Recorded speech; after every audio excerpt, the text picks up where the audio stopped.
जी, chapter number 2 आज करेंगे। 2 से स्टार्ट लेते हैं, इंफॉर्मेशन नेटवर्क्स। इसके अंदर नेटवर्किंग की सारी बात होगी। इसका ये कंटेंट है सारा, ये सारी स्लाइड्स आपको यूट्यूब की डिस्क्रिप्शन में लिंक मिल जाएगा। ये इस वीडियो की डिस्क्रिप्शन में आपको लिंक मिल जाएगा, वहां से आप डाउनलोड कर सकते हैं। अच्छा, कंप्यूटर नेटवर्क पहले देख लेते हैं, क्योंकि हम चैप्टर स्टार्ट करने लगे हैं नेटवर्क का, तो उससे पहले देख लेते हैं नेटवर्क होता क्या है। कंप्यूटर नेटवर्क ये होता है कि मुख्तलिफ कंप्यूटर्स या मुख्तलिफ डिवाइसेस, इलेक्ट्रॉनिक डिवाइसेस आपस में कनेक्ट होती हैं। ताकि और किस तरह कनेक्टेड होती हैं, एक किसी ना किसी कम्युनिकेशन चैनल के जरिए कनेक्टेड होती हैं। सही है, किसी ना किसी चैनल के जरिए कनेक्टेड होती हैं। क्यों कनेक्टेड होती हैं? ताकि ये आपस में इंफॉर्मेशन शेयर कर सकें और मुख्तलिफ रिसोर्सेज शेयर कर सकें। रिसोर्सेज कौन कौन से होते हैं? ये प्रिंटर हो सकते हैं, स्कैनर हो सकते हैं, या हार्ड डिस्क हो सकती हैं। अब जैसे इस इमेज में ये मुख्तलिफ कंप्यूटर्स आपको 1 2 3 ये 3 कंप्यूटर्स दिखाए हुए हैं। ये 3 कंप्यूटर्स हैं, ये आपस में कनेक्टेड है। ये कम्युनिकेशन चैनल के जरिए, ये आपको जो लाइनें दिख रही हैं ये कोई वायर्स होंगी, इनके जरिए आपस में कनेक्टेड है ताकि एक दूसरे के साथ इंफॉर्मेशन शेयर कर सकें। ये रिसोर्सेज हैं जिसमें ये प्रिंटर शो किया हुआ है, ये स्कैनर है। सही है, ये रिसोर्सेज शो किए हुए हैं। अच्छा, इनको इंफॉर्मेशन नेटवर्क भी कहते हैं। सही है, और मोस्ट पॉपुलर इंफॉर्मेशन नेटवर्क कौन सा है? सबसे ज्यादा मशहूर तरीन वो इंटरनेट है। ये आपस में ना ट्रांसमिशन मीडिया के जरिए कनेक्टेड होते हैं। ट्रांसमिशन मीडिया का आपका डिटेल में चैप्टर आएगा, चैप्टर नंबर 3, जिसके अंदर आप सारे ट्रांसमिशन मीडियाज पढ़ेंगे, वायर्ड भी अनवायर्ड भी, यानी गाइडेड भी और अनगाइडेड भी। इसका एक देख लेते हैं, इनमें हो सकता है ट्रांसमिशन मीडिया केबल्स हो सकती हैं, केबल के जरिए, तारों के जरिए आपस में कनेक्टेड हो, टेलीफोन लाइन के जरिए कनेक्टेड हो, रेडियो या माइक्रोवेव कम्युनिकेशन, ये वायरलेस की बात हो रही है, इनके जरिए कनेक्टेड हो, या सैटेलाइट्स के जरिए कनेक्टेड हो। अच्छा, जो कंप्यूटर्स या डिवाइसेस आपस में कनेक्टेड होते हैं वो किसी एक रूम में भी हो सकते हैं, हो सकता है एक बिल्डिंग के अंदर हो लेकिन मुख्तलिफ रूम्स में हो, या हो सकता है मुख्तलिफ लोकेशंस पे मौजूद हो। लेकिन ये सब अगर एक नेटवर्क क्रिएट हुआ है इनके दरमियान में, तो ये आपस में एक दूसरे से इंफॉर्मेशन शेयर कर सकते हैं। बेनिफिट्स या यूजेस देख लेते हैं नेटवर्क के। सबसे पहले आ जाता है कम्युनिकेशन। कम्युनिकेशन जो आप लोग सब बहुत ज्यादा अक्सर औकात यूज करते होते हैं, कम्युनिकेशन होता है एक दूसरे के साथ। नेटवर्क अगर क्रिएट हुआ है तो एक दूसरे से बातचीत की जा सकती है, इंफॉर्मेशन शेयर की जा सकती है। फॉर एग्जाम्पल व्हाट्सएप है, व्हाट्सएप का बहुत ज्यादा इस्तेमाल जो हो रहा है, मुख्तलिफ डिवाइसेज आपस में इंटरनेट के साथ अगर कनेक्टेड हो, एक नेटवर्क क्रिएट हुआ हो, तो वो एक दूसरे के साथ इंफॉर्मेशन शेयर कर सकती हैं। इसके अलावा अगर आप वैसे भी मोबाइल डिवाइसेस भी देख लें, तो वो जो मोबाइल भी आपस में जो एक जगह से दूसरी जगह फोन करते हैं हम, तो वो भी कोई ना कोई नेटवर्क क्रिएट हुआ है, तभी तो एक दूसरे तक बात पहुंचाई जा सकती है ना, कम्युनिकेट किया जा रहा है। अच्छा, नेटवर्क वहां पे भी यूज होता है। फिर आ जाता है डाटा शेयरिंग। सबसे ज्यादा इसकी बड़ी एग्जाम्पल है, सबसे बड़ा इसका यूज है ईमेल के जरिए। ईमेल के जरिए डाटा शेयर किया जा सकता है। फिर सॉफ्टवेयर शेयरिंग, मुख्तलिफ लोगों ने अपने सॉफ्टवेयर अपने सर्वर्स पे रखे होते हैं और आप क्या करते हैं, वहां से डाउनलोड कर सकते हैं। अक्सर कहते हैं ना नेट से डाउनलोड कर लो, तो वो क्या होते हैं सॉफ्टवेयर, जैसे ऑफिस ऑफिस जो है माइक्रोसॉफ्ट ऑफिस, उसको नेट से डाउनलोड कर सकते हैं, तो वो सॉफ्टवेयर भी शेयर किए जा सकते हैं। हार्डवेयर शेयरिंग, हार्डवेयर शेयरिंग का ये मतलब नहीं है कि प्रिंटर एक जगह से उठा के दूसरी जगह भेज दिया। सही, हार्डवेयर शेयरिंग का मतलब है कि आप हार्डवेयर की सर्विसेज ले सकते हैं। फॉर एग्जांपल अक्सर ये बैंक्स में होता है कि बैंक्स में एक रूम में कई कंप्यूटर लगे होते हैं, कई कंप्यूटर्स होते हैं, कई डेस्क होते हैं जिसके अंदर लोग बैठे होते हैं, और प्रिंटर एक ही होता है। तो एक प्रिंटर के ऊपर मुख्तलिफ कंप्यूटर्स कमांड एक साथ भेज सकते हैं। सही है, तो वो प्रिंटर जो है, एक ही प्रिंटर कई कंप्यूटर यूज कर सकते हैं एक नेटवर्क के जरिए। हार्डवेयर शेयरिंग इस तरह से होगी। फिर आ जाता है एंटरटेनमेंट। एंटरटेनमेंट आप सब जानते होंगे, आप सब करते हैं, अक्सर कहते हैं गाने डाउनलोड कर रहे हैं, तो ये किस तरह से पॉसिबल हो रहा है? नेटवर्क के जरिए। या मूवीज आप देख रहे हैं, मूवीज एक सर्वर पे रखी होती हैं, वहां से आप उस मूवी को देख सकते हैं या डाउनलोड कर सकते हैं। अक्सर कहते हैं टॉरेंट से मूवी डाउनलोड कर रहे हैं, तो ये कैसे पॉसिबल है? नेटवर्क के जरिए। अगर नेटवर्क आपके पास है, नेटवर्क क्रिएट हुआ है, तब आप इजीली ये इंटरटेनमेंट भी ले सकते हैं। गेम्स गेम्स अक्सर आप लोग ऑनलाइन गेम्स अक्सर खेल रहे होते हैं लोग, तो वो कैसे? नेटवर्क के जरिए पॉसिबल है। नेटवर्क में 2 टर्म्स आ जाती हैं, ये 2 टर्मिनोलॉजीज हैं, ये इनको देख लेते हैं। एक है सर्वर, एक है टर्मिनल। सर्वर क्या होता है? सर्वर होता है एक बहुत ही पावरफुल कंप्यूटर। ठीक है, ये पूरे के पूरे नेटवर्क को कंट्रोल करता है, और दूसरे कंप्यूटर्स जितने भी सर्वर के अलावा जितने और कंप्यूटर्स नेटवर्क के साथ कनेक्टेड होते हैं, या कंप्यूटर्स या डिवाइसेस, उनको सर्विसेज प्रोवाइड करता है। सही है। ये डाटा फाइल्स या सॉफ्टवेयर को भी स्टोर करता है, और एक या एक से ज्यादा सर्वर मौजूद हो सकता है किसी ना किसी नेटवर्क पे। जरूरी नहीं नेटवर्क पे एक ही सर्वर हो, एक या एक से ज्यादा सर्वर्स हो सकते हैं। अगली एक टर्म है टर्मिनल। वो तमाम डिवाइसेस, इलेक्ट्रॉनिक डिवाइसेस या कंप्यूटर्स, कंप्यूटर भी एक इलेक्ट्रॉनिक डिवाइस ही है ना, वो तमाम डिवाइसेस जो कि सर्वर से सर्विसेज ले रही हैं, वो सब टर्मिनल कहलाएंगे। ये कीबोर्ड हो सकता है, डिस्प्ले स्क्रीन हो सकती है, मेमोरी हो सकती है। सही है। फिर नेक्स्ट आ जाता है work group computing and groupware. पहले वर्क ग्रुप कंप्यूटिंग देख लेते हैं। वर्क ग्रुप कंप्यूटिंग होती है कि बहुत सारे लोग, अ ग्रुप ऑफ पर्संस, बहुत सारे लोग जब आपस में बैठ के मिलके काम करते हैं, कोई कोई पर्टिकुलर टास्क परफॉर्म करते हैं या फिर इंफॉर्मेशन शेयर करते हैं। कैसे करते हैं? किसी ना किसी कंप्यूटर नेटवर्क के थ्रू। तो वो वर्क कंप्यूटिंग कहलाती है, वर्क ग्रुप कहलाता है।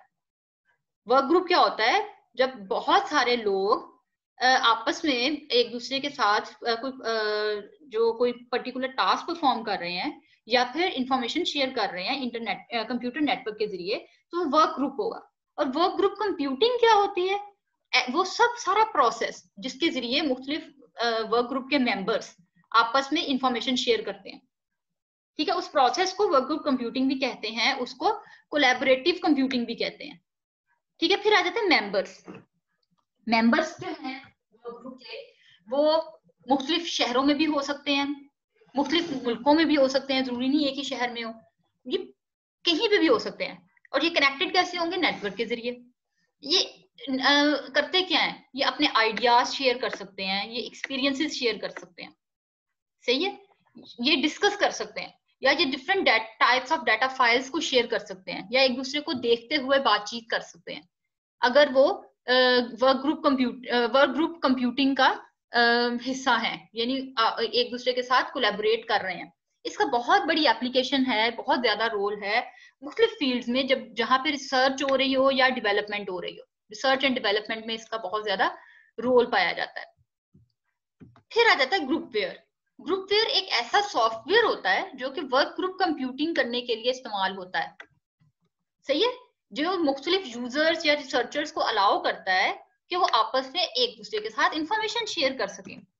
जो ये भी अलाउ करता है कि मुख्तलिफ लोग या मुख्तलिफ किसी ऑर्गेनाइजेशन के मुख्तलिफ कोलीग्स या कस्टमर्स, मुख्तलिफ लोग आपस में कोलैबोरेट कर सके, आप एक साथ काम कर सके। ये सब कुछ अलाउ करता है कौन? ग्रुपवेयर। नेक्स्ट आ जाता है नेटवर्क मॉडल्स। नेटवर्क मॉडल्स में होते हैं डिजाइन या आर्किटेक्चर ऑफ मॉडल। ठीक है, किसी भी मॉडल का डिजाइन या आर्किटेक्चर नेटवर्क मॉडल कहलाता है। ये तीन तरह के हैं जो हम पढ़ेंगे। सबसे पहले देख लेते हैं क्लाइंट सर्वर मॉडल, फिर पीयर टू पीयर मॉडल, और फिर hybrid model. Client server model क्या होता है? जिसके अंदर एक या एक से ज्यादा कंप्यूटर्स ऐसे होते हैं जो कि सर्वर कहलाते हैं, और सर्वर के अलावा बाकी जितने भी सारे कंप्यूटर्स हैं वो सब क्लाइंट कहलाएंगे। ठीक है, अब ये आपके पास एक फिगर शो हो रही है, इसमें ये एक सर्वर है, ठीक है, बाकी सारे इसके अंदर क्लाइंट्स हैं। अच्छा, सर्वर एक बहुत ही पावरफुल कंप्यूटर होता है जो पूरे नेटवर्क को कंट्रोल करता है और क्लाइंट्स को सर्विसेज प्रोवाइड करता है। और ये एक सेंट्रल स्टोरेज स्पेस भी देता है, यानी एक मेमोरी भी देता है। सर्वर के अंदर सारी मेमोरी भी होती है जिसके अंदर डाटा या सॉफ्टवेयर मुख्तलिफ क्लाइंट्स का स्टोर होता है। सही है, और क्लाइंट क्या होता है? सर्वर के अलावा जितने कंप्यूटर्स भी नेटवर्क पे मौजूद हैं, कंप्यूटर्स या डिवाइसेस, वो सब क्लाइंट कहलाएंगे सर्वर के अलावा। और ये यूजर को इंटरफेस देती है, इंटरफेस प्रोवाइड करती है। इसका मतलब है यूजर, पता है, एक इंसान होता है, एक बंदा होता है, हम एक यूजर है। ठीक है, ये यूजर किसके जरिए नेटवर्क के साथ कनेक्टेड होता है? किसी क्लाइंट के जरिए कनेक्टेड होता है, क्लाइंट के जरिए रिक्वेस्ट भेजता है ना। ये करता क्या है? जब भी किसी यूजर ने कुछ इंफॉर्मेशन चाहिए होती है, वो क्लाइंट के जरिए रिक्वेस्ट भेजेगा सर्वर को, सर्वर उस रिक्वेस्ट को रिसीव करेगा और उस रिक्वेस्ट के अकॉर्डिंग जो भी रिक्वेस्ट भेजी होगी, जो भी उसके अकॉर्डिंग एक्शन उसने परफॉर्म करना होगा, वो एक्शन लेगा और फिर वो रिजल्ट वापस भेज देगा क्लाइंट को, जो भी रिजल्ट्स आएंगे उस एक्शन के अकॉर्डिंग। ठीक है, ये काम कौन कर रहा है? Client server model. अब नेक्स्ट देख लेते हैं क्लाइंट सर्वर मॉडल क्या होता है। इसमें एक, जरूरी नहीं कि एक ही सर्वर हो, एक या दो से ज्यादा, कितने भी सर्वर्स हो सकते हैं, और हर सर्वर का एक खास काम होगा। इसे डेडिकेटेड सर्वर भी बोलते हैं। ऐसा सर्वर जो एक स्पेसिफिक टास्क परफॉर्म करे वो डेडिकेटेड सर्वर कहलाता है। जिसमें क्लाइंट सर्वर नेटवर्क में सब डेडिकेटेड सर्वर्स होते हैं, यानी किसी न किसी खास मकसद के लिए उसको कोई ना कोई खास काम सौंपा गया होता है कि तुमने भाई यही करना है। तो क्लाइंट सर्वर नेटवर्क को हम डेडिकेटेड सर्वर नेटवर्क ही कहते हैं। अब डेडिकेटेड सर्वर्स कौन से हैं? अगर कोई सर्वर खास तौर पे मखसूस कर दिया गया है कि ये फाइल सर्वर है, तो उसका काम क्या होगा कि वो सारी फाइल्स को स्टोर करेगा या मैनेज करेगा। अगर कोई सर्वर प्रिंट सर्वर है, तो वो प्रिंटिंग टास्क लेगा और प्रिंटर्स को मैनेज करेगा। नेटवर्क सर्वर है अगर कोई, ये डेडिकेटेड सर्वर हैं सारे। नेटवर्क सर्वर ने क्या करना है? नेटवर्क एक्टिविटीज या नेटवर्क रिसोर्सेज से मुतालिक सारे काम करेगा। अच्छा, अब आगे जिसके कुछ एडवांटेजेस और डिसएडवांटेजेस आ जाते हैं, ये देख लेते हैं। सबसे पहले आ जाता है कि it reduces the volume of data traffic. Data traffic का वॉल्यूम यानी डाटा ट्रैफिक का साइज कम कर देता है। डाटा ट्रैफिक क्या होती है? डाटा ट्रैफिक होती है, देखिए, जब कोई नेटवर्क के ऊपर कोई भी डाटा या इंफॉर्मेशन एक जगह से दूसरी जगह ट्रेवल होती है, ट्रांसमिट होती है, तो वो किसी ना किसी मीडियम के जरिए होती है। और तो जब वो मीडियम के ऊपर पास आउट कर रही होगी, पास ऑन कर रही होगी, तो वो ट्रैफिक कहलाएगी। सही है? जब नेटवर्क में एक जगह से दूसरी जगह जा रही है डाटा या मैसेज या इंफॉर्मेशन, जो भी चीज, तो वो जब एक नोड से, एक जगह से दूसरी लोकेशन पे जा रहा है, तो वो रास्ते में जब जाएगा तो उसको ट्रैफिक बोलेंगे। ठीक है? तो क्लाइंट सर्वर मॉडल ट्रैफिक को रिड्यूस कर देता है, यानी कम कर देता है। क्यों? क्योंकि हर कंप्यूटर सर्वर के साथ कनेक्ट कर रहा है, सर्वर ही सारों की रिक्वेस्ट पूरी कर रहा है। सही है? ये हर कंप्यूटर किसी दूसरे कंप्यूटर के पास मारा मारा नहीं फिर रहा, वो सिर्फ सर्वर के साथ कनेक्टेड है और सर्वर सबको सर्विसेज प्रोवाइड कर रहा है, तो ट्रैफिक रिड्यूस हो गई। अच्छा, ये it provides fast responses to the clients को फास्टर रिस्पॉन्स मिल रहा है। क्यों? क्योंकि वो सर्वर के साथ कनेक्ट है, सर्वर के साथ रिक्वेस्ट कर रहा है, और सर्वर एक पावरफुल कंप्यूटर है, और सर्वर सबकी रिक्वेस्ट को जल्दी जल्दी जो है उनकी रिक्वेस्ट के ऊपर जो भी अप्रोप्रिएट एक्शंस लेने हैं वो एक्शंस लेता जा रहा है। नेक्स्ट है, it allows using less expensive computers. देखें, जो सर्वर है वो तो है पावरफुल कंप्यूटर, जो सर्वर के अलावा जितने भी सारे कंप्यूटर्स हैं वो सब क्लाइंट कंप्यूटर्स हैं। तो वो जरूरी ही नहीं है कि वो एक्सपेंसिव हो, वो लेस एक्सपेंसिव भी हो सकते हैं, क्योंकि ज्यादातर काम तो सारा सर्वर ने करना है। क्लाइंट का काम तो इतना ज्यादा है नहीं, उसने तो सिर्फ रिक्वेस्ट करनी है। तो इसलिए क्लाइंट जो है वो लेस एक्सपेंसिव भी लिए जा सकते हैं, उनके ऊपर इतना खर्चा करना जरूरी नहीं है। It provide centralise security. Centralise यानी कि ये एक centre point, centre storing point provide करता है। आप वहां पे सारा का सारा डाटा सेंट्रलाइज कर सकते हैं, जो है एक ही जगह पे स्टोर कर सकते हैं सारा। वो कौन सा, कहाँ पे करेंगे आप? सर्वर के ऊपर। It provides the facility to easy backup of data, यानी डाटा का बैकअप भी रख सकते हैं इजीली। सही है? अब इसका डिसएडवांटेजेस देख लेते हैं। ये जो माइनस वाले साइन है ना, ये डिसएडवांटेजेस हैं। More powerful computers required as servers. Servers जो है क्योंकि बहुत पावरफुल कंप्यूटर है, तो इसलिए इनको ज्यादा पावरफुल खरीदने पड़ेंगे, तो ये कॉस्टली हो जाएगा। ठीक है? ये थोड़ा कॉस्टली हो जाता है इस तरह का मॉडल डिजाइन करना। लेकिन अगर एक दफा किसी सर्वर के ऊपर प्रॉब्लम आ गया, तो पूरा का पूरा नेटवर्क इफेक्ट करेगा। पूरा का पूरा नेटवर्क इस वक्त सर्वर के ऊपर डिपेंड कर रहा है। अगर सर्वर में प्रॉब्लम आ गया तो नेटवर्क इफेक्ट कर जाएगा। ये अक्सर आप लोगों ने टर्म सुनी होगी कि नेटवर्क डाउन हो गया। जब आप लोगों का मैट्रिक का भी रिजल्ट आता है, तो अक्सर वो क्योंकि पूरे पाकिस्तान, पूरे पंजाब के लोग उसके ऊपर जो 22 लाहौर की वेबसाइट है उसको एक्सेस करने की कोशिश कर रहे होते हैं, अपना रिजल्ट लेने की कोशिश कर रहे होते हैं। तो इतनी ज्यादा रिक्वेस्ट जब एक सर्वर को पहुंच जाती है, तो अक्सर वो डाउन हो जाता है सर्वर। सही है? जब शुरू में आपने जैसे ही रिजल्ट आउट हुआ, फौरी तौर पे देख लिया, वरना अगला 1 घंटा पूरा डाउन ही रहता है। तो वो डाउन क्यों होता है? क्योंकि सर्वर इफेक्ट कर रहा होता है बहुत ज्यादा रिक्वेस्ट की वजह से। सही है? लेकिन अगर कोई सर्वर में वैसे ही खराब भी आ गई है, कोई प्रॉब्लम हो गया, तो फिर तो पूरा का पूरा नेटवर्क समझे बैठ ही गया। अब नेक्स्ट आ जाते हैं, which is peer to peer model. ये भी एक नेटवर्क मॉडल है। इसके अंदर कोई सर्वर नहीं, कोई क्लाइंट नहीं, सबको एक जैसा रोल दिया हुआ है, सबको एक जैसा स्टेटस है, इक्वल स्टेटस है सबके। कोई किसी से बड़ा छोटा नहीं, सब बराबर है, किसी का किसी दूसरे के ऊपर कोई कंट्रोल नहीं है। ठीक है? पहले क्या था, जो सर्वर था ना, वो सबसे आगे डंडा लेके बैठा होता था, उसके पास सारे कंप्यूटर्स रिक्वेस्ट लेके जाते थे और वो सबकी प्रॉब्लम सॉल्व करता था। पीयर टू पीयर में ऐसा कोई नहीं है, किसी को सर्वर नहीं का दर्जा नहीं दिया गया, सबको कहा है सब बराबर हैं, सब पीयर हैं।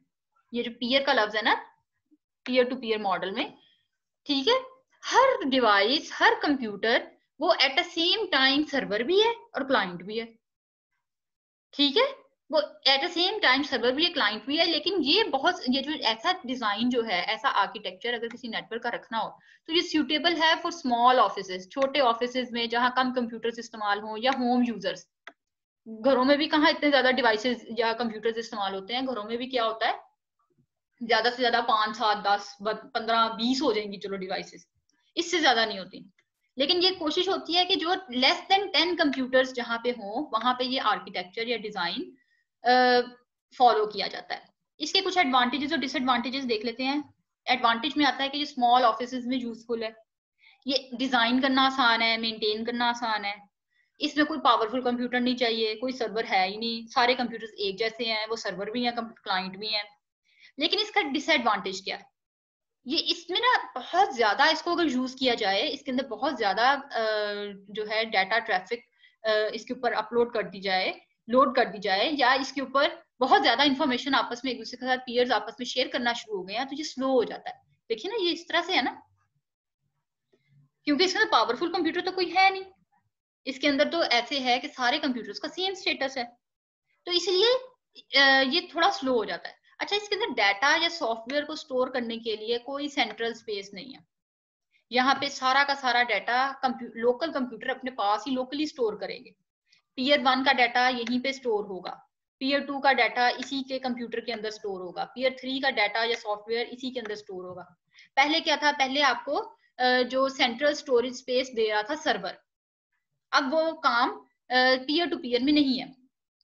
जब सारा का सारा डाटा एक सेंट्रल प्लेस पे नहीं है, हर किसी कंप्यूटर ने, हर किसी पीयर ने अपना अपना डाटा अपने अपने लोकल कंप्यूटर्स के ऊपर सेव किया हुआ है, स्टोर किया हुआ है, तो इसलिए सिक्योरिटी यहाँ पे सिक्योरिटी लेस होगी, सिक्योरिटी इतनी अच्छी नहीं होगी, क्योंकि कोई सेंट्रल स्पेस तो है नहीं। सही है, ये भी इसका एक डिसएडवांटेज है। अब नेक्स्ट आ जाते हैं हम, जो कि है hybrid computer model. Hybrid model में जहां पर भी हाइब्रिड का लफ्ज आ जाएगा ना, इसका मतलब है कि दो या दो से ज्यादा चीजें जो है ना आपस में कंबाइन हो रही हैं, तभी हाइब्रिड बन रहा है। अब यहाँ पे दो चीजें कौन सी कंबाइन हो रही है, पीयर टू पीयर मॉडल और क्लाइंट सर्वर मॉडल। इन दोनों को जब कंबाइंड फीचर्स जो हैं वो मिला के हाइब्रिड मॉडल बन जाता है। यानी इसमें सर्वर भी होगा, एक या एक से ज्यादा सर्वर भी हो सकते हैं, सारे यूजर्स अपना डाटा और सॉफ्टवेयर आपस में शेयर भी कर सकते हैं, और हर नोड के पास अपना डाटा और अपनी डाटा फाइल्स और प्रोग्राम्स हर नोड के पास अपनी भी पड़ी होंगी। मतलब हर नोड के पास ऑप्शन है कि वो कितना डाटा सेंट्रल डिवाइस यानी सर्वर के ऊपर स्टोर करे, और उसके पास ऑप्शन है कि वो चाहे तो कुछ डाटा अपने पास लोकल कंप्यूटर पे भी सेव कर सकता है। उसके पास दोनों फीचर्स हैं, ठीक है, ये हाइब्रिड मॉडल हो गया। अब नेक्स्ट आ जाते हैं, इन दोनों में फर्क देख लेते हैं एक दफा। डिफरेंस इन दोनों का क्या है। क्लाइंट सर्वर क्या है, क्लाइंट सर्वर में या तो कोई हर कंप्यूटर को कोई ना कोई स्टेटस दे दिया गया, या तो कोई कंप्यूटर क्लाइंट होगा या सर्वर होगा, जबकि पीयर टू पीयर में हर कंप्यूटर पीयर है, ठीक है। पीयर टू पीयर में हर जो कंप्यूटर है वो पीयर जो है वो eight the same time, her computer eight the same time client भी है सर्वर भी है, सही है। अच्छा, एक या एक से ज्यादा कंप्यूटर जो है क्लाइंट सर्वर में, एक या एक से ज्यादा कंप्यूटर सर्वर हो सकते हैं। अच्छा, क्लाइंट सर्वर में एक या एक से ज्यादा डेडिकेटेड सर्वर हैं, जबकि पीयर टू पीयर में कोई डेडिकेटेड सर्वर नहीं है और कोई सेंट्रल कंप्यूटर नहीं है। क्लाइंट सर्वर में बहुत ज्यादा कंप्यूटर्स हो सकते हैं, लेकिन पीयर टू पीयर में हमारे पास रिस्ट्रिक्शन है, हम 10 से ज्यादा कंप्यूटर्स इसमें ऐड नहीं कर सकते। क्लाइंट सर्वर में डाटा और प्रोग्राम फाइल्स डेडिकेटेड सर्वर पे स्टोर है, जबकि पीयर टू पीयर में हर कंप्यूटर का अपना डाटा और अपनी प्रोग्राम फाइल्स अपने पास ही स्टोर हुई होती है। क्लाइंट सर्वर मॉडल को इजीली मैनेज किया जा सकता है, जबकि पीयर टू पीयर को मैनेज करना मुश्किल है। क्लाइंट सर्वर लार्ज ऑर्गेनाइजेशंस में इस्तेमाल होती है, जबकि peer to peer small offices में या छोटे बिजनेसेस में इस्तेमाल होती है। Client server best security provide करती है, जबकि पीयर टू पीयर में सिक्योरिटी कंप्रोमाइज हो जाती है, सिक्योरिटी इतनी अच्छी नहीं होती। अब नेक्स्ट आ जाता है नेटवर्क स्टैंडर्ड्स। नेटवर्क स्टैंडर्ड्स क्या होते हैं, ऐसे स्टैंडर्ड्स जो कि प्रिसाइज डॉक्यूमेंट्स होते हैं, जिसके अंदर टेक्निकल और फिजिकल स्पेसिफिकेशंस दी होती हैं किसी भी नेटवर्क को डिजाइन करने में, जब भी कोई नेटवर्क डिजाइन करते हैं ना, तो उसकी जो स्पेसिफिकेशंस होती हैं, टेक्निकल या फिजिकल और फिजिकल स्पेसिफिकेशंस, उनको एक डॉक्यूमेंट में लिख लिया जाता है। वो प्रिसाइज डॉक्यूमेंट्स होते हैं, उनको क्या बोलते हैं, स्टैंडर्ड्स। उन स्टैंडर्ड्स को फॉलो करके ही किसी कोई ना कोई नेटवर्क, रिलायबल नेटवर्क या एफिशिएंट नेटवर्क को डिजाइन किया जा सकता है। ठीक है, अब दो तरह के स्टैंडर्ड्स हैं हमारे पास, एक होता है डिफैक्टो, एक है डीज्योर। सबसे पहले डिफैक्टो स्टैंडर्ड देख लेते हैं। डिफैक्टो का मतलब होता है, डिफैक्टो इसका मतलब है बाय ट्रेडिशन या बाय फैक्ट्स। ऐसा स्टैंडर्ड जो कि हमारे जद्दी पुश्ती हमारे बुजुर्गों से चलता हुआ आ रहा है, ठीक है, जो बस नोन है, हमें पता है कि ये चीज ऐसे ही है, सही है। इस ऐसा स्टैंडर्ड जो होता है, जो कि शुरू से चलता हुआ आ रहा है, उसी को फॉलो किया जा रहा है, वो क्या कहलाता है, डिफैक्टो स्टैंडर्ड। अच्छा, इट इज जैसे फॉर एग्जांपल अगर हम अपनी डेली लाइफ में देखें, आम देखें, तो हमारे एक डिफैक्टो स्टैंडर्ड बना हुआ है कि शादियों पे दुल्हन ने रेड लहंगा ही पहनना है। सही है, ये कहीं पे लिखा नहीं हुआ, ये बाय ट्रेडिशन ही चलता आ रहा है। सही है, ये चीज कहीं पे कोई मेंशन नहीं है। तो बहरहाल ये क्या है, एक डिफैक्टो स्टैंडर्ड है, जो स्टैंडर्ड बना हुआ है कि रेड कलर जो है शादियों पे एक स्टैंडर्ड बना हुआ है। तो इसी तरह नेटवर्क के स्टैंडर्ड्स जो कि बाय ट्रेडिशन चलते हुए आ रहे हैं, उनको डिफैक्टो स्टैंडर्ड्स बोलते हैं। ये विदाउट एनी फॉर्मल प्लानिंग, कोई प्लानिंग के बगैर ही बने हुए हैं।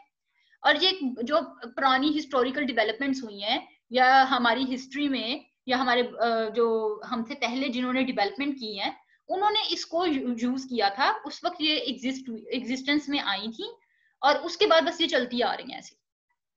हर कोई उसको बस इसी तरह से ही एज इट इज ले रहा है और फॉलो कर रहा है। या आजकल भी दुनिया में बड़ी बड़ी ऑर्गेनाइजेशंस में इनका इस्तेमाल हो रहा है। सबसे बड़ी एग्जांपल है SNA की, सिस्टम नेटवर्क आर्किटेक्चर। सही है, ह्यूरिस्टिक से यानी ये स्टैंडर्ड लिया गया और उसको फॉलो किया जा रहा है। फिर नेक्स्ट आ जाता है डीज्योर स्टैंडर्ड्स। डीज्योर का मतलब है according to law, according to regulation, जो चीज डिफाइन हुई हो कि ये काम ऐसे करना है।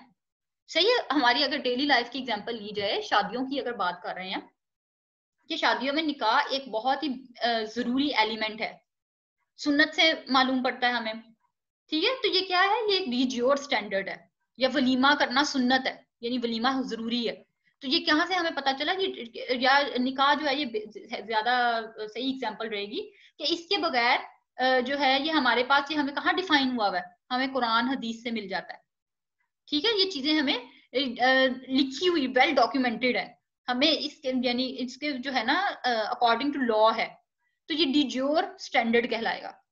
ये प्रॉपरली डिवेल्प होता है according to the needs of data communication. अगर डाटा कम्युनिकेशन की बात की जाए, तो इसके अंदर अकॉर्डिंग टू रिक्वायरमेंट्स या अकॉर्डिंग टू नीड इसको डिवेल्प किया गया है, और इसको अप्रूव भी किया गया है। किसने अप्रूव किया है? कुछ इंटरनेशनल ऑर्गेनाइजेशंस हैं। वो ऑर्गेनाइजेशंस ये वाली हैं, ये सारी, इनकी ना आपने सारों के एक दफा एब्रिविएशंस देख लेनी है, क्योंकि ये आ जाती होती हैं MCQs में। जैसे IEEE का क्या मतलब है, ANSI का क्या मतलब है, अमेरिकन नेशनल स्टैंडर्ड इंस्टीट्यूट, ये सारी आपने देख लेनी है, इनका क्वेश्चन आ जाता होता है। ठीक है, ये वो सारी ऑर्गेनाइजेशंस हैं जो कि नेटवर्क स्टैंडर्ड को अप्रूव करती हैं। सही है, अब नेक्स्ट आ जाता है नेटवर्क टोपोलॉजी। अब याद रहे, आपने जो नेटवर्क मॉडल पढ़ा है ना, उसको नेटवर्क टोपोलॉजी से मिक्स नहीं करना। नेटवर्क मॉडल क्या था? वो था कि किसी भी कंप्यूटर नेटवर्क का डिजाइन या आर्किटेक्चर। अब नेटवर्क टोपोलॉजी क्या है? नेटवर्क टोपोलॉजी है किसी भी नेटवर्क की फिजिकल लेआउट या उसकी शेप, कि कैसे वो नेटवर्क आपस में कैसे कनेक्टेड है। ठीक है, ये the way in which computer और अदर डिवाइसेस आर कनेक्टेड, जिस तरीके से ये कनेक्ट होते हैं उसको नेटवर्क टोपोलॉजी बोलते हैं। ये 5 किस्म की नेटवर्क टोपोलॉजी इस वक्त आपकी बुक में मेंशन है, इनको एक एक करके देखते हैं। बस topology, star topology, ring topology, tree topology और मैश टोपोलॉजी। सबसे पहले आ जाती है बस टोपोलॉजी।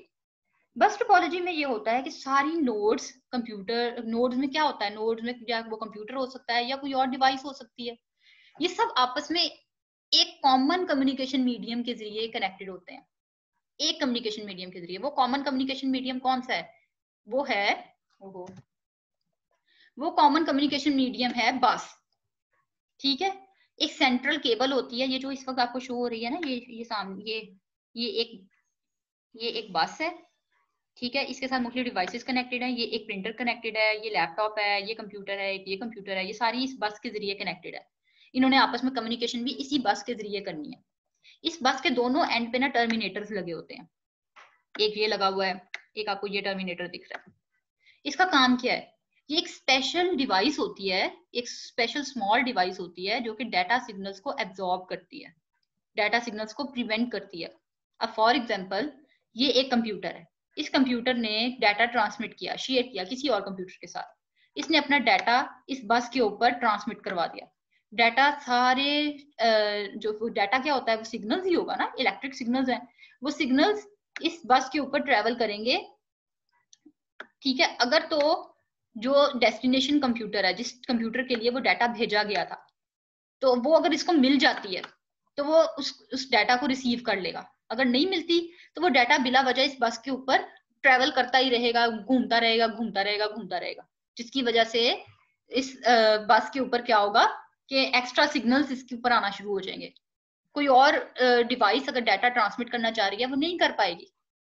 ठीक है, बिला वजह की ट्रैफिक बढ़ जाएगी। तो ये टर्मिनेटर इस एक्स्ट्रा सिग्नल्स को एब्जॉर्ब कर लेता है।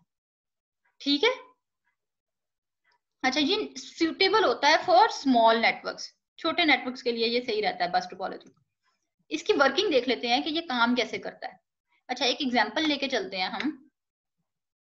फॉर एग्जांपल ये कंप्यूटर ए है, इसने मैसेज ट्रांसमिट करना है या अपना मैसेज भेजना है कंप्यूटर बी को। फॉर एग्जांपल ये कंप्यूटर बी है, करेगा कैसे? इसी कॉमन बस के जरिए। ठीक है, इसका मैसेज है, मैं इधर मैसेज बना लेती हूँ, ये इसका फॉर एग्जांपल मैसेज है। ठीक है, इस मैसेज के दो हिस्से होंगे, एक हिस्से में मैसेज होगा और एक हिस्से में एड्रेस होगा, डेस्टिनेशन एड्रेस होगा। एड्रेस का क्या मतलब है? डेस्टिनेशन का मतलब है जिसको मैसेज भेजना है। फॉर एग्जांपल आप किसी को पोस्ट करते हैं कोई लेटर, किसी को भी आप लेटर देते हैं, तो आप पहले एक लेटर होता है, मैसेज होता है, एक्चुअल मैसेज जो आपने भेजना होता है, साथ में आप उसके एड्रेस अटैच कर देते हैं कि ये मैसेज फलां लोकेशन पे पहुंचा दो। या आप ईमेल करते हैं, कोई मैसेज करते हैं, आप किसी नंबर पे करते हैं, एड्रेस भी साथ में देते हैं ना। तो इसी तरह जब ये एक कंप्यूटर दूसरे कंप्यूटर को मैसेज भेजेगा तो साथ में एड्रेस भी देगा। ठीक है, अच्छा, अब भेजना है इन्होंने, ये मैसेज तैयार हो गया, पैकेट तैयार हो गया। अब इस पैकेट को ए कंप्यूटर ने पहले बस पे भेजना है, तो वो क्या करेगा? वो पहले देखेगा कि क्या जो बस है या मीडिया है वो इस्तेमाल में तो नहीं है, यूज तो नहीं हो रहा, या फ्री है। ये तो नहीं कि ऐसा तो नहीं कि कोई और कंप्यूटर उसको यूज कर रहा हो। अच्छा, अगर उसको कोई और कंप्यूटर यूज नहीं कर रहा, फ्री है, तो क्या करेगा? ये अपना मैसेज बस के ऊपर ट्रांसमिट कर देगा। बस पे मैसेज भेज दिया। अच्छा, अब मैसेज हर कंप्यूटर के पास बारी बारी जाएगा। पहले इस कंप्यूटर के पास गया, ये कंप्यूटर या ये नोड चेक करेगी कि जो डेस्टिनेशन एड्रेस वाला पार्ट है, ये वाला जो हिस्सा है, ये जो मैसेज का पार्ट है, इस पार्ट के ऊपर कहीं मेरा एड्रेस तो नहीं लिखा हुआ, वो एड्रेस मैच करेगी। अगर नहीं लिखा हुआ तो इग्नोर कर देगी, फिर अगले कंप्यूटर के पास जाएगा। अगले कंप्यूटर ने भी इसी तरह इस पैकेट को चेक किया कि आया इसके ऊपर मेरा एड्रेस तो नहीं लिखा हुआ। हाँ, इसी का लिखा हुआ था, ये बी को ही तो सेंड करना था, ये एड्रेस मैच कर गया। तो इसने इस पैकेट को रिसीव कर लिया और उसको क्या किया? एक्सेप्ट कर लिया। अगर इसका भी एड्रेस मैच ना करता तो क्या होता? वो पैकेट आगे अगले नोड की तरफ, अगली नोड, सॉरी ये है, ये वाली, इस नोड तक पहुंचता, इस नोड को रिसीव होता। तो इसी तरह नोड बाय नोड सारा डाटा जो है वो ट्रेवल होगा जब तक कि डेस्टिनेशन नोड पे नहीं पहुंच जाएगा। अब इसके कुछ एडवांटेजेस और डिसएडवांटेजेस देख लेते हैं। एडवांटेज क्या है? ये सिंपल है, इसको इंस्टॉल करना आसान है, इसको मेंटेन करना आसान है, लेस एक्सपेंसिव है। अगर इसके अंदर कोई नई आप नोड ऐड कर दें या कोई नोड ऑलरेडी जो हो उसको रिमूव कर दें तो कोई फर्क नहीं पड़ेगा। फॉर एग्जांपल मैं यहाँ पे एक नई नोड ऐड कर रही हूँ, यानी एक नया कंप्यूटर इसके साथ जोड़ दिया, तो कोई फर्क नहीं पड़ेगा इसको। या फिर मैं ये वाला कंप्यूटर जो पहले से मौजूद है इसको इधर से हटा देती हूँ, रिमूव कर देती हूँ, तो कोई फर्क नहीं पड़ेगा, बाकी का सारा नेटवर्क उसी तरह से चलता रहेगा। ठीक है, अच्छा, अगर कोई एक नोड फेल हो जाती है, ये तो रिमूव की थी ना, खुद से की थी, जान के की थी। फॉर एग्जाम्पल कोई एक कंप्यूटर खराब हो गया, ये वाली नोड फेल हो गई है, तो क्या होगा कि पूरा का पूरा नेटवर्क उसी तरह चलता रहेगा, नेटवर्क पे कोई फर्क नहीं पड़ेगा। बाकी नेटवर्क चलता रहेगा, बाकी बस इस कंप्यूटर के साथ कोई अपना इंफॉर्मेशन शेयर नहीं कर सकेगा, ना ये कंप्यूटर किसी और के साथ कर सकेगा, लेकिन बाकी कंप्यूटर्स आपस में इंफॉर्मेशन शेयर कर सकेंगे। अच्छा, इसके डिसएडवांटेजेस देख लेते हैं। अगर फॉर एग्जांपल सेंट्रल केबल में ही कोई मसला आ जाता है, बस ही खराब हो जाती है, फिर तो मसला बन गया, फिर पूरा का पूरा नेटवर्क ही स्टॉप हो गया, पूरा का पूरा कोई कंप्यूटर किसी दूसरे कंप्यूटर के साथ, कोई नोड किसी दूसरी नोड के साथ कम्युनिकेट कर ही नहीं सकेगी, इंफॉर्मेशन कोई डाटा शेयर कर ही नहीं सकेगी, क्योंकि सारा काम तो इस बस के ऊपर था, बस ही इसकी खराब हो गई, तो फिर सेंट्रल केबल ही खराब हो गई, फिर तो कुछ नहीं हो पाएगा। दूसरा इसका डिसएडवांटेज ये है कि ये स्मॉल नंबर ऑफ नोड्स को सपोर्ट करता है। अगर इसमें नंबर ऑफ नोड्स या नंबर ऑफ कंप्यूटर्स ज्यादा कर दिए जाएं, बढ़ा दिए जाएं, तो ये सही तरह से काम नहीं करेगा, ये लार्ज नेटवर्क्स के लिए सूटेबल नहीं है। अब नेक्स्ट आ जाते हैं, अगला आ जाते हैं, आगे है methods of ethernet to access network. Actually ये टॉपिक आगे जाके आ रहा है, लेकिन इसमें ये है कि चूंकि हम बस टोपोलॉजी की बात कर रहे हैं, तो इसमें बस टोपोलॉजी से रिलेटेड ही है, तो इसलिए इसको इधर कवर कर लेते हैं, ठीक है। अच्छा, इसमें सबसे पहले आता है कुछ मेथड्स हैं ईथरनेट को एक्सेस करने के। ईथरनेट इसकी टोपोलॉजी है, सॉरी इसके रूल्स हैं, कुछ प्रोटोकॉल सॉरी, इसकी प्रोटोकॉल है ईथरनेट बस टोपोलॉजी की। उसमें कुछ है नेटवर्क को एक्सेस करने के कुछ मेथड्स हैं। सबसे पहले आ जाता है CSMA-CD, ये इसकी ना नीचे ये एब्रीविएशन है। First point, C for carrier, S for sense, M for multiply, A for access, with C for collision, D for detection. ठीक है, carrier, sense, multiple access with collision, detection. ये क्या कहता है? ये कहता है कि चूंकि सारी नोड्स एक ही केबल को इस्तेमाल कर रही हैं, तो कुछ सेट ऑफ रूल्स हैं, कुछ रूल्स हैं जो कि कम्युनिकेशन करने के लिए उनको उन रूल्स को फॉलो करना लाजमी है। अदरवाइज अगर आप रूल्स को फॉलो नहीं करेंगे तो एट द सेम टाइम ये वाला कंप्यूटर भी अपना डाटा ट्रांसमिट कर देगा, ये वाला कंप्यूटर भी अपना डाटा ट्रांसमिट कर देगा। जब ये दोनों आपस में मिलकर डाटा ट्रांसमिट कर देंगे तो प्रॉब्लम अगर हो सकती है। किस किस्म की प्रॉब्लम? इधर से इसका डाटा भी ट्रांसमिट हुआ, इसका भी हो गया, तो क्या हुआ, ये आपस में डाटा टकरा सकता है, कोलिजन हो सकती है, और important data, important information loss हो सकती है। तो इसीलिए इस चीज से बचने के लिए कुछ रूल्स हैं, उन रूल्स को फॉलो करना लाजमी है। वो रूल क्या है कि जब भी फॉर एग्जांपल इस नोड ने डाटा ट्रांसमिट करना चाह रहा है, इसने अगर डाटा ट्रांसमिट किया है, इस करने से पहले कुछ देर ये देखिए कि क्या जो केबल है वो इस्तेमाल में तो नहीं है, कोई और तो नहीं इसके ऊपर अपना डाटा ट्रांसमिट कर रहा, केबल फ्री है, वेट करे। अगर केबल कोई और, फॉर एग्जांपल ये पहले से इसने अपना डाटा इसके ऊपर ट्रांसमिट किया हुआ है, डाटा इसके ऊपर मूव कर रहा है इस नोड का, तो दूसरी नोड जो करना चाह रही है वो वेट करे जब तक कि केबल फ्री नहीं हो जाती। जैसे ही केबल फ्री होती है तो वो फौरी तौर पे अपना डाटा उसके ऊपर ट्रांसमिट कर दे, ठीक है। नेक्स्ट मेथड आता है CSMA-CA, ये है carrier sense multiple access carrier sense. ये क्या कहता है? ये कहता है जब डाटा ट्रांसमिट कर दिया ना बस के ऊपर किसी नोड ने, तो वो कुछ देर तक वेट करे, कुछ देर तक जो है ना उसको नोड जो है ना वो बस को सुनती रहे, लिसन करती रहे, तब तक जब तक कि डाटा कंप्लीटली ट्रांसमिट नहीं हो जाता। फॉर एग्जांपल ये एक कंप्यूटर A था, ये एक कंप्यूटर B है, कंप्यूटर A ने कंप्यूटर B को डाटा सेंड करना है। कंप्यूटर A ने डाटा ट्रांसमिट किया किसके ऊपर? बस के ऊपर। बस में, और फिर ये कंप्यूटर A डाटा ट्रांसमिट करके भूल नहीं जाएगा, अपना काम कोई और शुरू नहीं कर देगा, ये तब तक बस को लिसन करता रहेगा जब तक कि कंप्यूटर B डाटा को रिसीव नहीं कर लेता, ठीक है।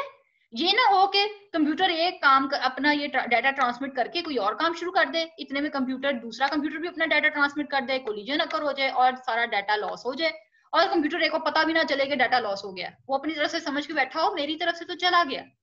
तो ये ऐसा ना हो, इसीलिए कहा जाता है CS जो है वो ये कह रहा है, इंश्योर कर रहा है कि डाटा ट्रांसमिट हो गया या नहीं। वो क्या करेगा? तब तक वेट करेगा जब तक कि पूरा का पूरा डाटा ट्रांसमिट नहीं हो जाता। नेक्स्ट आ जाता है CSMA-CR, which is carrier sense multiple access collision resolution. ये क्या कहता है?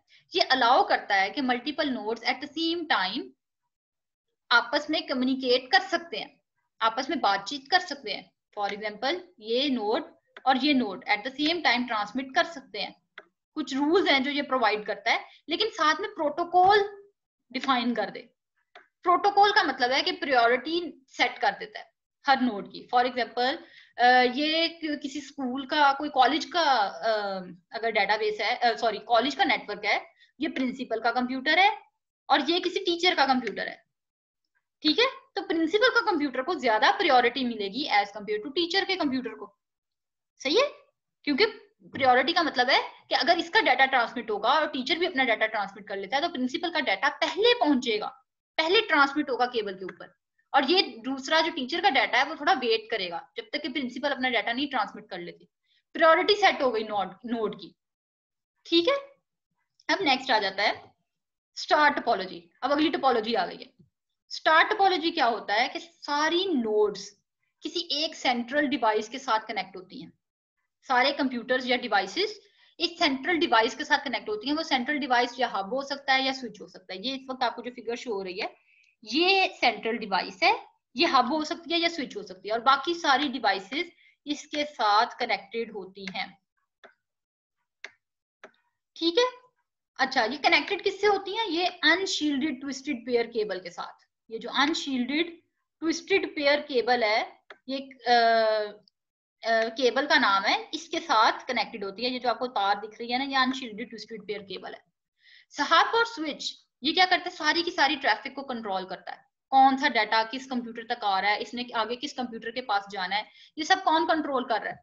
ये हब या स्विच करेगा। इसके काम कैसे है, ये वर्किंग क्या है इसकी? वर्किंग ऐसे है कि जिस कंप्यूटर ने किसी दूसरे कंप्यूटर के साथ कम्युनिकेट करना है, तो वो क्या करेगा? अपना डाटा हब या स्विच को भेजेगा, जो भी सेंट्रल डिवाइस होगी सेंट्रल डिवाइस को भेजेगा। फिर सेंट्रल डिवाइस उस डाटा को आगे रिसीविंग कंप्यूटर तक भेजेगी, जिस कंप्यूटर ने उस डाटा को रिसीव करना है, जिसके लिए वो मैसेज जा रहा है, ठीक है। सेंडिंग डिवाइस ने सेंट्रल डिवाइस को भेजी और सेंट्रल डिवाइस ने रिसीवर तक पहुंचानी है। अच्छा, अब हब आ गया। अब देखिए, हब और स्विच ये दो अलग अलग चीजें होती हैं, दो अलग डिवाइसेस हैं। अब देख लेते हैं कि हब और स्विच में क्या फर्क है। हब होता है एक ऐसी डिवाइस जो कि जिसको जिस तक एक मैसेज पहुंचता है ना, वो सारे मैसेज को एज इट इज ब्रॉडकास्ट कर देता है, यानी सबको पहुंचा देता है। फॉर एग्जाम्पल, ये आपका कंप्यूटर ए है, ये आपका कंप्यूटर बी है। कंप्यूटर ए ने मैसेज भेजना है कंप्यूटर बी को, कैसे भेजेगा? बिल्कुल उसी तरह जिस तरह मैंने आपको पहले बताया था, मैसेज के दो हिस्से होंगे, एक मैसेज होगा और एक मैसेज के अलावा साथ में डेस्टिनेशन एड्रेस होगा, यानी वो एड्रेस जिसको मैसेज भेजा जा रहा है एड्रेस होगा। अब इस मैसेज को कंप्यूटर ए ने भेजा किसको? कंप्यूटर ए ने भेजा सेंट्रल डिवाइस को, और वो सेंट्रल डिवाइस इस वक्त हब है। तो हब उस मैसेज को जितने कंप्यूटर उसके साथ, जितनी डिवाइसेस, जितनी नोड्स उसके साथ कनेक्टेड होंगी, सबको भेज देगा। वो इस डिवाइस को भी भेजेगा, वो इस डिवाइस को भी भेज देगा, वो इस डिवाइस को भी भेज देगा, वो जितनी इसके साथ कनेक्टेड हैं उन सबको आगे फॉरवर्ड कर देगा, सबको भेज देगा। फिर बाकी डिवाइसेस या बाकी नोड्स जो हैं वो चेक करेंगी कि इसका डेस्टिनेशन एड्रेस क्या है, ये किसके लिए था, ये रिसीविंग कंप्यूटर का एड्रेस क्या है, ये मैसेज किसको भेजा गया। अगर वो एड्रेस उस कंप्यूटर के साथ मैच कर जाता है तो वो रखेगा, एक्सेप्ट करेगा, अदरवाइज इग्नोर कर देगा। फॉर एग्जाम्पल, इस कंप्यूटर के पास मैसेज आया, इसने इसका एड्रेस चेक किया, इसने कहा ओहो ये मैसेज, इसका एड्रेस तो मेरे साथ मैच नहीं करता, वो इसको इग्नोर कर देगा। इस कंप्यूटर के पास आया, इसने भी, इसका भी एड्रेस मैच नहीं किया, इसने इग्नोर कर दिया। इसके पास भी आया, इसने भी एड्रेस मैच नहीं किया, इग्नोर कर दिया। जब ये रिसीविंग कंप्यूटर के पास पहुंचेगा, एड्रेस मैच कर गया, इसका अपने ही कंप्यूटर का एड्रेस था, इसने रिसीव कर लिया और एक्सेप्ट कर लिया इस मैसेज को, ठीक है। ये काम करता है स्विच हब। अब देखते हैं स्विच क्या होता है। स्विच में देखते हैं, ए कंप्यूटर है सेंडर, रिसीविंग कंप्यूटर बी है, ठीक है। ए कंप्यूटर ने बी को मैसेज सेंड करना है, तो ए कंप्यूटर ने वो मैसेज सेंट्रल डिवाइस को सेंड किया। सेंट्रल डिवाइस इस वक्त हब नहीं, वो स्विच है, ठीक है। स्विच ने क्या किया? स्विच एक बहुत इंटेलिजेंट मशीन होती है देन हब, सही है। ये बहुत इंटेलिजेंट होती है। ये क्या करती है कि ये इसके पास एक टेबल मेंटेन हुआ होता है। उस टेबल के अंदर उन सारे नोड्स का, सारे कंप्यूटर्स का एड्रेसेस लिखे होते हैं कि फलां कंप्यूटर मेरे पास, फलां एड्रेस का कंप्यूटर इस पोर्ट के साथ कनेक्टेड है, फलां एड्रेस का कंप्यूटर इस पोर्ट के साथ कनेक्टेड है। तो ये मैसेज सिर्फ उसी कंप्यूटर को सेंड करती है जिस कंप्यूटर के लिए वो होता है, एड्रेस देखेगी किस कंप्यूटर के लिए, अच्छा वो एड्रेस बी कंप्यूटर के लिए था, वो सिर्फ बी कंप्यूटर को मैसेज सेंड करेगी, बाकी सबको सेंड नहीं करेगी। ये स्विच होता है। अच्छा, लेकिन ये बहुत महंगी डिवाइसेस होती हैं, लाखों में होती हैं ये डिवाइसेस, ज्यादातर हब यूज होती है। अक्सर यूनिवर्सिटीज में, कॉलेजेस में जब नेटवर्क क्रिएट हुआ होता है तो ज्यादातर हब यूज होती है। नेक्स्ट आ जाती है इसी स्टार टोपोलॉजी के एडवांटेजेस और डिसएडवांटेजेस। इसको इंस्टॉल करना आसान है, इसको मेंटेन करना आसान है। नोड्स इजीली इसमें ऐड हो जाती हैं, रिमूव हो सकती हैं। फॉर एग्जांपल इधर मैं एक नया कंप्यूटर ऐड करना चाहूँ तो इसको इजीली इस हब के साथ ऐड किया जा सकता है। अगर कोई ऑलरेडी जो कंप्यूटर है इसको रिमूव करना चाहूँ तो इसको इजीली रिमूव किया जा सकता है, बाकी पूरे नेटवर्क पे कोई इफेक्ट नहीं पड़ेगा। ठीक है, अगर किसी केबल में या नोड में कोई फर्क आ जाता है तो पूरा का पूरा नेटवर्क इफेक्ट नहीं करेगा। मतलब अगर ये वाली केबल जो है, ये वाली नोड फेल हो जाती है, ठीक है, तो इसकी वजह से पूरा का पूरा नेटवर्क इफेक्ट नहीं होगा, या ये नोड फेल हो जाती है या ये केबल फेल हो जाती है, बाकी सारा नेटवर्क चलता रहेगा, बाकी डिवाइसेस या नोड्स आपस में एक दूसरे के साथ कम्युनिकेट करती रहेंगी।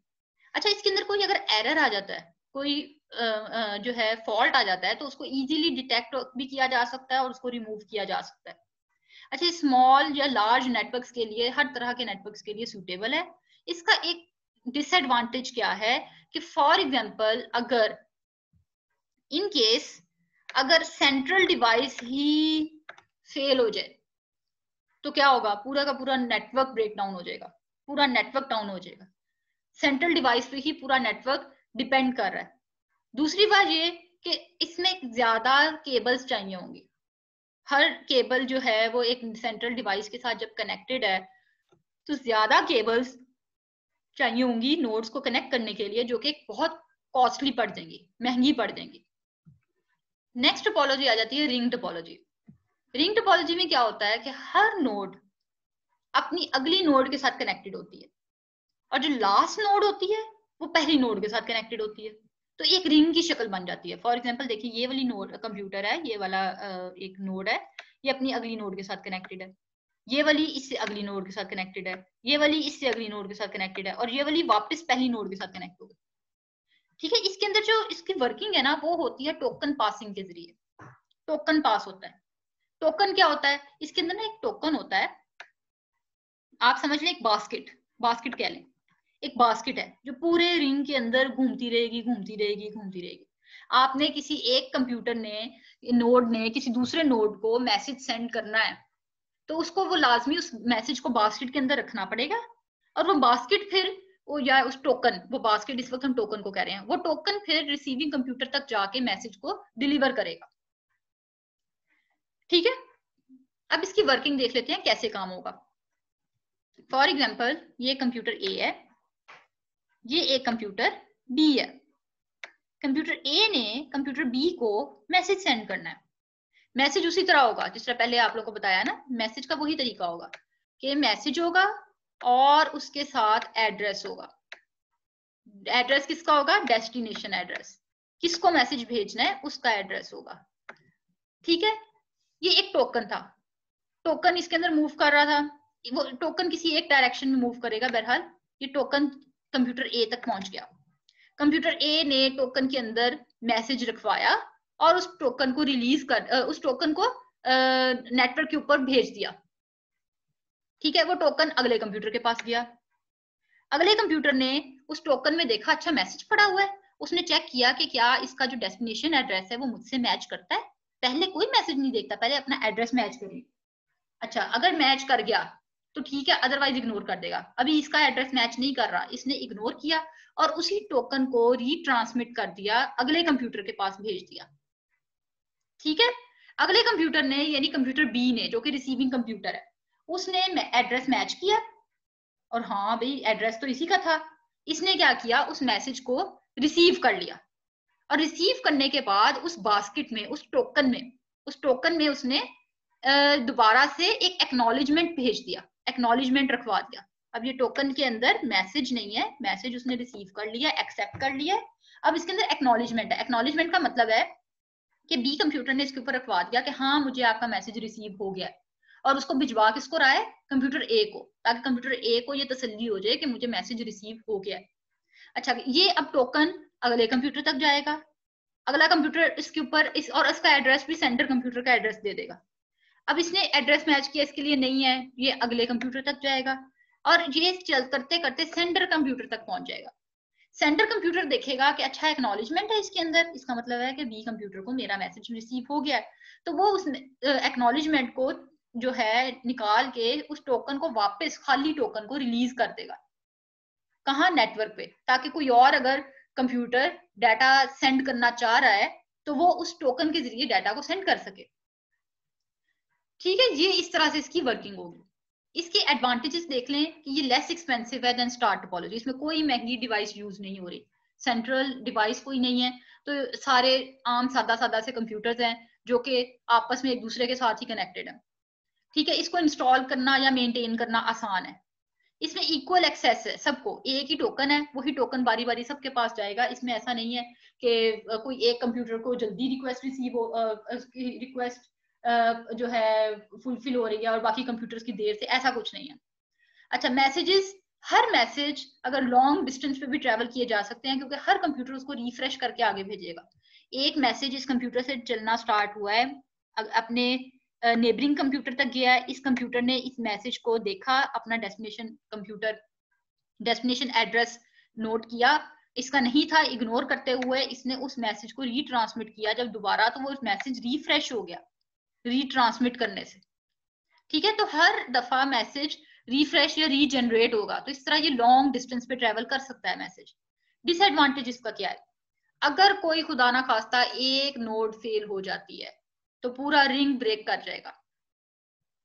जैसे देखें, अगर ये वाली नोड फेल हो जाती है तो पूरा रिंग ब्रेक कर जाएगा, कोई कंप्यूटर किसी दूसरे कंप्यूटर के साथ कम्युनिकेशन कर ही नहीं पाएगा। वो क्यों, देखें, एक टोकन है, वही वाला काम देख लेते हैं। एक टोकन है, इसने टोकन दिया बी कंप्यूटर के लिए, टोकन पहले इस कंप्यूटर के पास पहुंचा, ओके, इस कंप्यूटर ने देखा मेरे लिए नहीं है, इग्नोर किया और रिट्रांसमिट कर दिया, अगले कंप्यूटर के पास पहुंचा, इसने उस टोकन को रिसीव तो कर लिया, लेकिन एक्नॉलेजमेंट सेंडर कंप्यूटर तक जाते जाते रुक जाएगी, एक्नॉलेजमेंट नहीं पहुंच पाएगी। और टोकन को क्या हुआ, टोकन बीच में लटका रह गया, क्योंकि जब तक टोकन रिलीज नहीं होगा, एक्नॉलेजमेंट जब तक सेंडर के पास नहीं पहुंचेगी और सेंडर रिलीज नहीं करेगा, कोई और कंप्यूटर उस टोकन को यूज नहीं कर सकता। तो इन शॉर्ट सारा का सारा नेटवर्क इसकी वजह से एक नोड खराब होने की वजह से सारा का सारा नेटवर्क स्टॉप, उसकी फंक्शनिंग स्टॉप हो जाएगी, उसका ऑपरेशन स्टॉप हो जाएगा। अच्छा, एक और डिसएडवांटेज इसका ये है कि सारा नेटवर्क जो है वो उसकी जो नई नोड ऐड करने या कोई नई नोड रिमूव करने से पूरे नेटवर्क को फर्क पड़ेगा। मैं यहाँ पे एक नई नोड ऐड कर देती हूँ, ठीक है, तो क्या होगा, ये देखिए ना, मैंने यहाँ पे एक नया कंप्यूटर ऐड कर दिया, तो आपको ये कनेक्शन तोड़ के इस कंप्यूटर को इसके साथ भी कनेक्ट करना पड़ेगा, इसके साथ भी करना पड़ेगा। ठीक है, नेबरिंग कंप्यूटर चेंज हो गया, या कोई एक नोड निकाल दी, उससे भी पूरा का पूरा बहरहाल नेटवर्क इफेक्ट करेगा। अब नेक्स्ट आ जाते हैं, अगली टोपोलॉजी है ट्री टोपोलॉजी। इसके अंदर कंबाइंड फीचर्स होते हैं बस और स्टार टोपोलॉजी के। ये देखें, आपके पास ये फिगर शो हो रही है, ये एक बस है, पहले एक स्टार टोपोलॉजी है, एक ये वाली, ये एक स्टार टोपोलॉजी है। ठीक है, ये सेंट्रल डिवाइस है और ये सारे कंप्यूटर इसके साथ कनेक्टेड है। ये दूसरी टोपोलॉजी है, स्टार टोपोलॉजी। ठीक है, ये एक सेंट्रल डिवाइस है और उसके साथ सारे कंप्यूटर्स या नोड्स कनेक्टेड है। ये तीसरी जो है स्टार टोपोलॉजी है। ये तीनों क्या है, इनको सेगमेंट भी बोलते हैं। ये एक सेगमेंट है, ये दूसरा सेगमेंट है, ये तीसरा सेगमेंट है। और ये सारे सेगमेंट्स आपस में कनेक्टेड कैसे हैं, एक बस टोपोलॉजी के जरिए, एक बस के जरिए। ये बस है, ठीक है, इस बस के आखिर में ये टर्मिनेटर्स लगे हुए हैं और ये एक बस के जरिए तीनों सेगमेंट्स आपस में कनेक्टेड है। सही है। अच्छा, बस टोपोलॉजी एज अ बैकबोन काम करेगी और ये देखिए, अब ये पूरा स्ट्रक्चर जो है एक ट्री की शेप ले रहा है, इसलिए इसको ट्री टोपोलॉजी कहते हैं। अब इसके अंदर वर्किंग कैसे होगी, ये काम कैसे करेंगे। अगर तो ये है, ये कंप्यूटर ए है, इसने मैसेज सेंड करना है कंप्यूटर बी को और ये कंप्यूटर बी है, तो क्या होगा, मैसेज सेंट्रल डिवाइस हब तक जाएगा और हब उस मैसेज का एड्रेस, या अगर हब है तो ब्रॉडकास्ट कर देगी, सबको भेज देगी। अगर हब नहीं है, स्विच है, तो वो फिर उसी सेगमेंट के अंदर मैसेज को डेस्टिनेशन कंप्यूटर को ट्रांसमिट कर देगी। अगर डायरेक्ट कनेक्शन है ना, चूंकि अगर जो है हब ने भेजना है मैसेज, फॉर एग्जांपल ये कंप्यूटर ए है और कंप्यूटर बी किसी और सेगमेंट में मौजूद है, तो वो क्या करेगा, हब के जरिए पहले हब पे आएगा, हब से बस में आएगा मैसेज, और बस से किसी और दूसरे सेगमेंट में जाएगा, और दूसरे सेगमेंट से उसका जो हब होगा वो इसे मैसेज को डेस्टिनेशन कंप्यूटर तक पहुंचाएगा। सही है। तो ईच हब कंट्रोल्स और exchange data the nodes directly connected to it. जो इसके साथ डायरेक्टली कनेक्टेड है उनको भी सेंड कर सकता है, और जहां जरूरत पड़ेगी किसी और हब को अगर डाटा भेजना है तो फिर वो बस का इस्तेमाल करेगा। सही है। ये बात हो रही थी ट्री टोपोलॉजी की वर्किंग की। अब इसके कुछ एडवांटेजेस और डिसएडवांटेजेस देख लेते हैं। ये एक्सपैंड करना बहुत आसान है, इसको बहुत इजीली एक्सपैंड किया जा सकता है। इसके जो सेगमेंट्स हैं वो इजीली मैनेज और मेंटेन किए जा सकते हैं। ठीक है। एक्सपैंड का क्या मतलब है, आप यहाँ पे एक और कोई नया सेगमेंट ऐड कर दो, ठीक है, कोई फर्क नहीं पड़ेगा, जितने मर्जी नंबर ऑफ कंप्यूटर्स ऐड कर दो। अच्छा, अगर कोई एक सेगमेंट फॉर एग्जांपल फेल हो जाता है तो बाकी सेगमेंट्स को कोई फर्क नहीं पड़ेगा। ये एक सेगमेंट पूरा का पूरा फेल हो गया, इसका हब काम करना छोड़ गया या कोई और मसला हो गया, तो बाकी दोनों सेगमेंट्स आपस में कम्युनिकेट कर सकते हैं, करते रहेंगे, कोई फर्क नहीं पड़ेगा। इसमें एरर डिटेक्शन और करेक्शन आसान है। कहीं एरर आ गया, कुछ मसला हो गया, तो उसको इजीली ट्रबल शूट किया जा सकता है, उसको इजीली डिटेक्ट करके रिमूव किया जा सकता है। इसका डिसएडवांटेज क्या है, ये बहुत एक्सपेंसिव है, क्योंकि इसके अंदर बहुत ज्यादा हब चाहिए। पहले हमारा सेंट्रल वो जो स्टार टोपोलॉजी थी वो ही इतनी एक्सपेंसिव है, क्योंकि उसके अंदर एक हब होता था। हब मैंने आपको बताया था ये लाखों में होता है, हब या स्विच, इसमें लाखों में इसकी कीमत होती है। तो अब ट्री टोपोलॉजी में तो एक की बजाय कितने ही हब चाहिए होंगे, तो ये काफी ज्यादा एक्सपेंसिव हो जाएगा। अच्छा, इसके अंदर सारा का सारा डाटा, सारा का सारा नेटवर्क इस सेंट्रल बस पे रिलाई कर रहा है। अगर ये सेंट्रल बस फेल हो जाती है तो क्या होगा कि एक हब किसी दूसरे हब के साथ कम्युनिकेट नहीं कर सकेगा, एक सेगमेंट किसी दूसरे सेगमेंट के साथ कम्युनिकेट नहीं कर सकेगा। विद इन द सेगमेंट तो कम्युनिकेशन पॉसिबल होगी, लेकिन इसके बाहर, एक सेगमेंट के बाहर आप कम्युनिकेट नहीं कर सकेंगे अगर क्या होगा कि सेंट्रल बस या सेंट्रल केबल फेल हो जाती है। नेक्स्ट आ जाती है टोपोलॉजी, वो है आपके पास मैश टोपोलॉजी। मैश टोपोलॉजी में क्या होता है, इसके अंदर एक ये नोड है, ये सारी नोड्स जो है आपस में कैसे कनेक्टेड होंगी, हर दूसरी नोड के साथ कनेक्टेड होगी। जितने नेटवर्क में जितने भी कंप्यूटर्स या नोड्स कनेक्टेड हैं उन सब के साथ कनेक्टेड होगी। फॉर एग्जांपल ये ए नोड है ना, ये इसके साथ भी कनेक्टेड होगी, ये इसके साथ भी कनेक्टेड होगी, ये इसके साथ भी कनेक्टेड होगी, ये इस नोड के साथ भी कनेक्टेड होगी, ये इस नोड के साथ भी कनेक्टेड होगी। ठीक है, हर नोड हर दूसरी नोड के साथ। अगर मैं दूसरी नोड देख लूं, अगर मैं इसके अलावा ये वाली नोड देख लूं, तो ये वाली नोड इसके साथ भी कनेक्टेड होगी, ये इसके साथ भी कनेक्टेड होगी, ये इसके साथ भी कनेक्टेड होगी, ठीक है, ये इसके साथ भी कनेक्टेड होगी, और ये इसके साथ भी कनेक्टेड होगी। हर नोड हर दूसरी नोड के साथ कनेक्टेड होगी। ठीक है, तो ये एक राउट्स का कॉन्सेप्ट दे देता है। यहाँ पे मैश टोपोलॉजी में राउट्स का कॉन्सेप्ट है। ये लैन में बहुत कम यूज होता है, लेकिन वैन में बहुत ज्यादा यूज होता है। इंटरनेट में यही वाली टोपोलॉजी तकरीबन इस्तेमाल हो रही होती है। अच्छा, इसके वर्किंग क्या है, वर्किंग देख लेते हैं इसकी। फॉर एग्जाम्पल ये कंप्यूटर ए है, इसने डाटा सेंड करना है कंप्यूटर बी को, डेस्टिनेशन कंप्यूटर बी है, ये मैसेज सेंड करेगा। कैसे करेगा? अब इसके पास देखिए मल्टीपल पाथ्स हैं, बहुत सारी ऑप्शंस हैं। ये चाहे तो अपना मैसेज इस पाथ के जरिए भी सेंड कर सकता है, ये चाहे तो अपना मैसेज इस पाथ के जरिए भी सेंड, पहले इसको भेजा फिर इधर से इसको भेजा, ये चाहे तो अपना मैसेज इस पाथ के जरिए भी सेंड कर सकता है, इसको भेजा इसको भेजा इसको भेजा। बहरहाल बहुत सारी ऑप्शंस हैं इसको, इसके पास अपना डाटा कंप्यूटर नोड बी तक सेंड करने की, बहुत सारे पॉसिबल पाथ्स होंगे। लेकिन मैश टोपोलॉजी क्या करेगा, डाटा हमेशा उस पाथ पे ट्रेवल करेगा जो कि बेस्ट सूटेड पाथ होगा, बेस्ट सूटेड पाथ के ऊपर डाटा ट्रेवल होगा हमेशा। अच्छा, इस कंप्यूटर को बहुत इजीली एक्सपैंड किया जा सकता है, जितना मर्जी एक्सपैंड कर लें। एक और कंप्यूटर ऐड किया आपने, ठीक है, आप एक्सपैंड का मतलब है फैला रहे हैं। आपने बस क्या करना है, इस कंप्यूटर को इस कंप्यूटर के साथ भी कनेक्ट किया, इसको इसके साथ भी किया, इसको इसके साथ भी किया, इसको इसके साथ भी किया, इस कंप्यूटर को आपने इसके साथ भी किया, इस कंप्यूटर को इसके साथ भी किया। जितने मर्जी बढ़ा लें, बस उसका शर्त क्या है कि वो कंप्यूटर बाकी जितने नोड्स उस नेटवर्क के अंदर मौजूद हैं उन सब के साथ उसको कनेक्ट कर देना। ठीक है, अब इसकी कुछ एडवांटेजेस और डिसएडवांटेजेस देख लेते हैं। अगर कोई एक राउट ब्लॉक हो जाता है, एक रूट ब्लॉक हो जाता है, तो और सुटेबल रूट्स मौजूद हैं, उनका इस्तेमाल किया जा सकता है। फॉर एग्जांपल, कंप्यूटर ए ने कंप्यूटर बी को डाटा भेजना था, लेकिन और उसने सोचा था बेस्ट सूटेड रूट जो है वो ये वाला है, ये वाला रूट है, लेकिन अगर अनफॉर्चुनेटली ये रूट ब्लॉक हो गया, किसी वजह से ये काम नहीं कर रहा, ये फेल हो गया है, या यहाँ पे बहुत ज्यादा ट्रैफिक मौजूद है, तो ये ब्लॉक हुआ है कंजेस्शन की वजह से, तो ये क्या करेगा, ये क्या करेगा, ये कोई दूसरा जो पॉसिबल रूट होगा, दूसरा जो मोस्ट सुटेबल रूट होगा, उसके जरिए डाटा को ट्रांसमिट कर देगा। ठीक है, यानी डाटा हर हाल में ट्रांसमिट हो जाएगा, एक रूट से ना सही तो दूसरे रूट से सही, इसके पास ऑल्टरनेट्स मौजूद है। दूसरा इसका एडवांटेज क्या है, performance not affected by heavy load. Heavy load का क्या मतलब है, वही बात हो गई कि अगर एक रूट से डाटा सेंड करना था, लेकिन इस रूट पे ऑलरेडी बहुत ज्यादा ट्रैफिक मौजूद है, तो क्या करेगा, ये किसी और रूट से डाटा सेंड कर देगा। सही है, इसके पास ऑप्शंस मौजूद हैं।